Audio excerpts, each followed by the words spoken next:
കോട്ടയം ലോക്സഭാ മണ്ഡലത്തിൽ മത്സരിക്കുവാൻ ഈ മണ്ഡലം കേരള കോൺഗ്രസ് എമ്മിന് അനുവദിച്ച് നൽകുകയുണ്ടായി.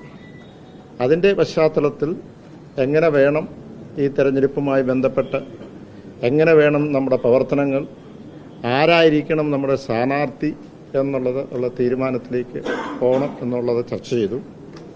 ആ ചർച്ച ചെയ്തതിൻ്റെ അടിസ്ഥാനത്തിൽ സ്റ്റിയറിംഗ് കമ്മിറ്റി ചെയർമാൻ എന്ന നിലയ്ക്ക് അതിൻ്റെ തീരുമാനമെടുക്കുവാനുള്ള ചർച്ചകൾ നടന്നു. തീരുമാനമെടുക്കാനായിട്ട് നമ്മൾ അവരെ ഉദ്ദേശിച്ചു.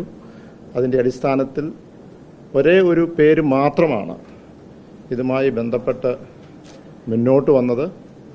ആ പേര് നമ്മുടെ ഇപ്പോഴത്തെ സിറ്റിംഗ് എംപിയും പാർട്ടിയുടെ വൈസ് ചെയർമാനുമായ ശ്രീ തോമസ് ചാഴികാടനാണ്.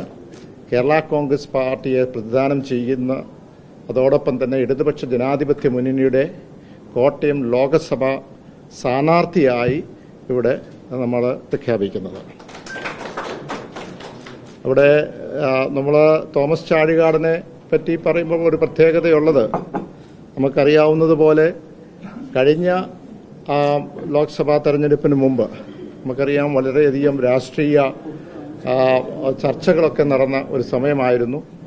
ആ സമയത്ത് കേരള കോൺഗ്രസിൻ്റെ ഹൃദയവികാരമായ മാണിസാറിൻ്റെ ആ ആഗ്രഹവും അന്ന് തീരുമാനമെടുത്തത് ശ്രീ തോമസ് ചാഴികാടൻ എന്നുള്ള സ്ഥാനാർത്ഥിയാണ്.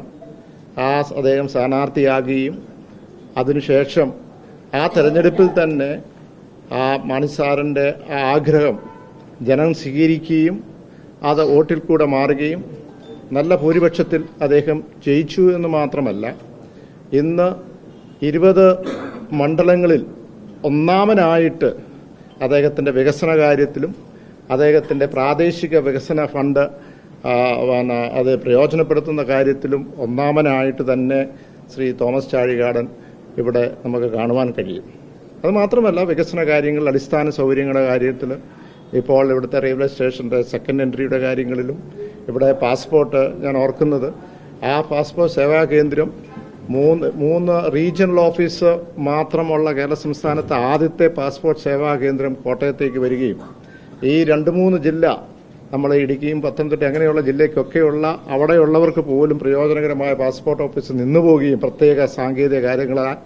പക്ഷേ അതിൻ്റെ പിന്നിൽ എനിക്ക് വ്യക്തമായിട്ടറിയാം, അദ്ദേഹം നിന്ന് വളരെ പ്രധാനപ്പെട്ട മന്ത്രിയെ മറ്റുള്ളവരെ എല്ലാം കണ്ട് ആ പാസ്പോർട്ട് ഓഫീസ് ഉൾപ്പെടെയുള്ള തിരിച്ചു കൊണ്ടുവരികയും അത് മാത്രമല്ല ഇവിടുത്തെ പല വികസന പദ്ധതികൾക്കൊക്കെ അദ്ദേഹം ചുക്കാൻ പിടിക്കുകയും ചെയ്തു. ഞാൻ പറഞ്ഞു വരുന്നത്, കേരള കോൺഗ്രസ് പാർട്ടി ഈ കോട്ടയം ലോക്സഭാ മണ്ഡലം പ്രതിദാനം ചെയ്ത കഴിഞ്ഞ 10 വർഷക്കാലം 15 വർഷക്കാലം മുമ്പ് പ്രതിദാനം ചെയ്ത ആ നിമിഷം മുതൽ എന്താണോ വികസന കാര്യത്തിൽ മുന്നോട്ട് വെച്ചത് അതേ മാതൃകയിൽ തന്നെ ഇന്ന് തോമസ് ചാഴികാടൻ മുന്നോട്ട് കൊണ്ടുപോവുകയാണ്. ഏതൊക്കെയാലും വളരെ യുനാനിമസ് ആയിട്ട് ഒറ്റ പേര് മാത്രമാണ് വന്നത്. തോമസ് ചാഴികാടൻ തന്നെ കേരള കോൺഗ്രസിന്റെ പ്രതിനിധിയായി ഇടതുപക്ഷ ജനാധിപത്യ മുന്നണിയുടെ സ്ഥാനാർത്ഥിയായി കോട്ടയം ലോക്സഭാ മണ്ഡലത്തിൽ മത്സരിക്കുന്നതായിരിക്കും.